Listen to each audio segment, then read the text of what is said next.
Hello and thanks for joining us at interest.co.nz. I'm Janae Tibshirani and today I'm joined by Arthur Grimes. Welcome, Arthur. Hi there, good to be here. Yes, now Arthur is the wellbeing expert, which is really topical. Perfect person to have in here after the wellbeing budget. Just for everyone listening, Arthur's also a senior fellow at Motu Public Policy and professor at Victoria University, and also the former chairman and chief economist at the Reserve Bank. So we're lucky to have you here today, Arthur. It's great to be here, thanks. The wellbeing budget, what makes this a wellbeing budget? Was there enough in there to make you think this was really a different budget to what we've seen in the past?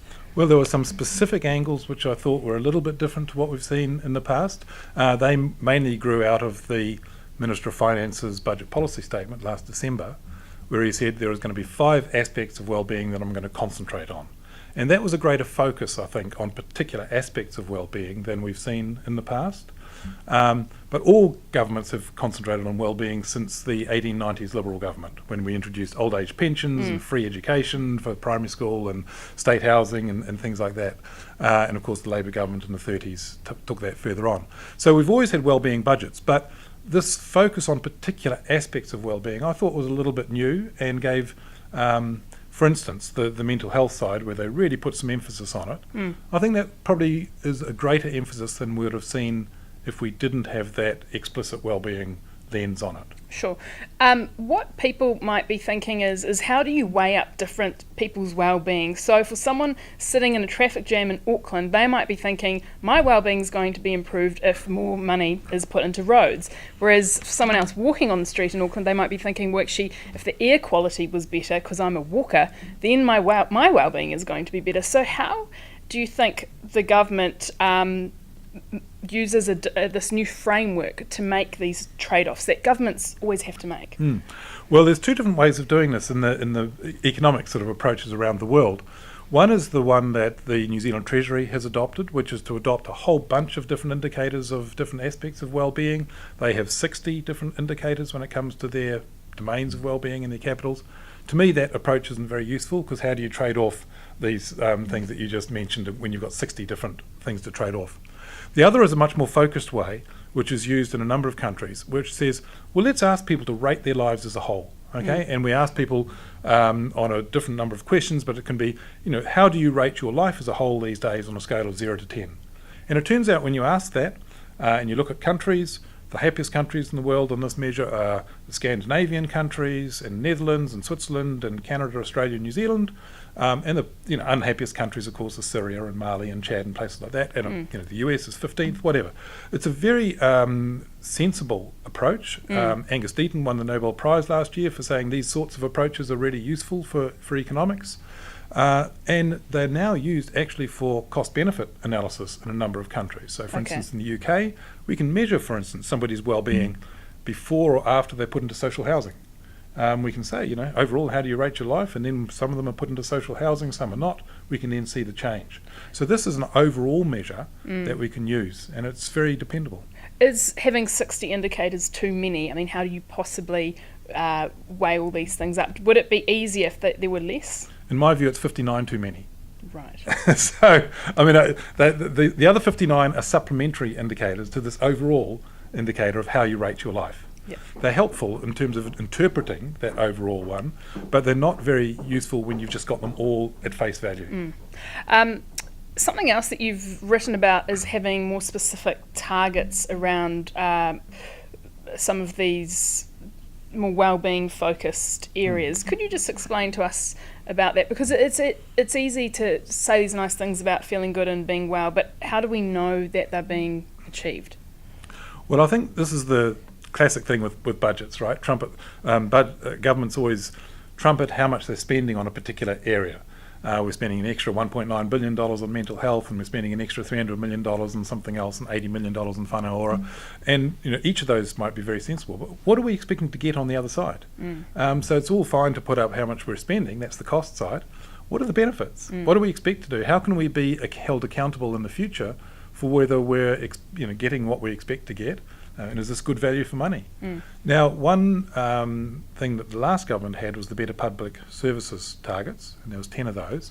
And they were things like, particular reductions in crime rates and increases in exam passes for Māori students and things.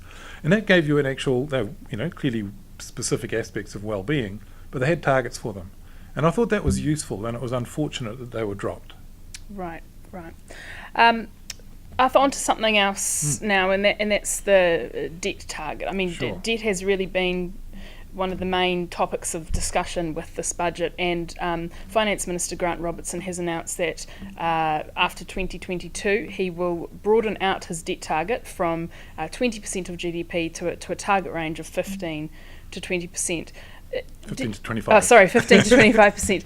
Do you think that is a good idea, and do you think that we've been a little bit too focused on debt in the conversation around the budget? I think it's actually been a very good disciplining device to have the 20% debt target up till now. I have no qualms about the broadening from 20 to 15 to 25, depending on the circumstances. What I think a lot of people have missed out on, though, is people have criticised this government for not borrowing more and spending it on infrastructure or whatever else. The fact is, in New Zealand, there isn't a spare resource to be found. You can't find a spare builder, you can't find a spare construction worker, machinery's all tied up. And if the government had borrowed more to invest in infrastructure, they wouldn't have been able to do anything. We've already seen the problems with Kiwi Build, that you can't get the builders to build the houses. Why would anybody think that they would find resources to build extra infrastructure just by borrowing? That doesn't create resources. So I think the government has been very responsible in terms of their approach to the debt target. Widening it out for the future makes sense because we don't know what the economic conditions are going to be like in the future. If we continue with a very fully employed economy, they should keep reducing their debt. If we're going to be into a time when the world's in recession, then they should be increasing it in the way that the last government did. I talked to Infrastructure New Zealand's head, Stephen Selwood, earlier today about this exact issue with capacity constraints, because the output gap's at zero, unemployment rate is really low. You'd have to think, where are these people to build these roads or railways or whatever? He believed that there was capacity. What do you say to that? And other people also say that unemployment is really low, but there are so many underemployed people. So there are actually people, and some of those economic measures that we use don't really reflect the reality. What's your response to that? Well, on that last point, on the underemployed people, there are probably far more people who are overemployed than there are people who are underemployed. In other words, we often measure the underemployed as to would you like to work more hours? But of course, there are far more people that probably would like to work fewer hours. And so that pretty much balances it out. And also, we know that when we need to get fruit pickers and all these sorts of things in many places, they can't actually find the New Zealanders to pick fruit or do jobs like that, and we bring people in from the islands, etc., which is great for the islands, but it does show that there is a real constraint on labour in New Zealand. When it comes to lobby groups saying it would be great to have more money our way, I'm a bit suspicious. I mean, profit margins would blow out, clearly. If the government's suddenly wanting to build extra roads and there aren't the people to do it, then you can inflate your bids. I mean, that's wonderful for people in that industry. In terms of easing some of those capacity constraints, migration is one way of doing it, bringing in more people, and the government has mentioned how it's keen to target migration a bit better, so to get the people in with the right skills. Do you believe that New Zealand could do with a larger labour force? It's an interesting thought, isn't it? Because all the criticism in the past has been that we've had too much migration in recent years. I'm a fan of migration, to be honest. I think it's good for the country, generally speaking. So I'm not averse to further migration.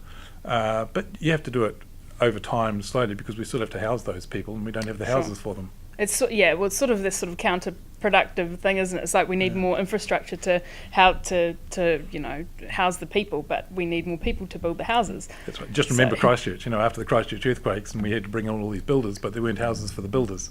So there was real problems there. So if we were wanting to build more infrastructure around Auckland or something like that, where would we put these people? Sure. Arthur Grimes, look, thank you so much for your time. It's been great catching up, and I'm Janae Tibshirani from interest.co.nz.